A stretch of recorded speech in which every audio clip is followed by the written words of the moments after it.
Hey guys, welcome to back my channel. তো আগের ব্লগে দেখতেই পেলে আমরা কি জায়গায় ঘুরলাম। এরপর সামুদ্রিক শ্বেতপ্রবাল দেখতে আমরা প্রবেশ করলাম। আর এটি স্থাপন করেছেন বাসুদেব।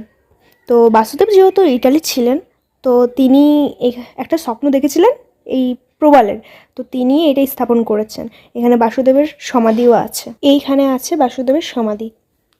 এরপর আমরা চলে গেলাম সকলে অজয় নদ দেখতে। আর আগেই বলে রাখি, এই জায়গাটা না মানে অসাধারণ যাকে বলে, খুব সুন্দর জায়গাটা। তো এখানে আমরা সবাই ছবি তুলছিলাম আর করছিলাম। এরপর পাহাড়েশ্বর মন্দির দেখতে আমরা চলে গেলাম আরেকটা জায়গায়। তো এখানে উঁচুটা দেখছো, মানে লম্বাটা কত, তো প্রচুর লম্বা, ঠিক আছে। ওইখানে আমরা সবাই প্রণাম করলাম, দিয়ে ছবি তুলে নিলাম। এরপর মামা ভাগ্নে পাহাড় দেখতে আমরা চলে গেলাম আরেকটা জায়গায়। তো এখানে ভিড় দেখছো কত। তো এখানে যেহেতু ওপরে ঠাকুর আছে, তো তাই এখানে আমরা জুতো টুতো খুলে নিলাম। ওপরে একটা কালী মায়ের মন্দির আছে আর কামাখ্যা মায়েও আছে ওখানেই। তো এখানে সবাই ছবি তুলছিল, আর এখানে কামাখ্যা মাকে দেখতে পেলে তোমরাও।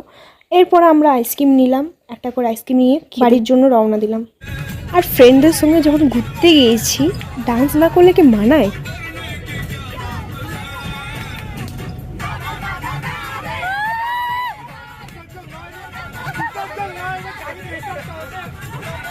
তো ব্লগটা কেমন লাগলো বলতে ভুলো না একদমই। ভালো লাগলে লাইক শেয়ার কমেন্ট করতে একদম। আর এখনের জন্য বাই বাই।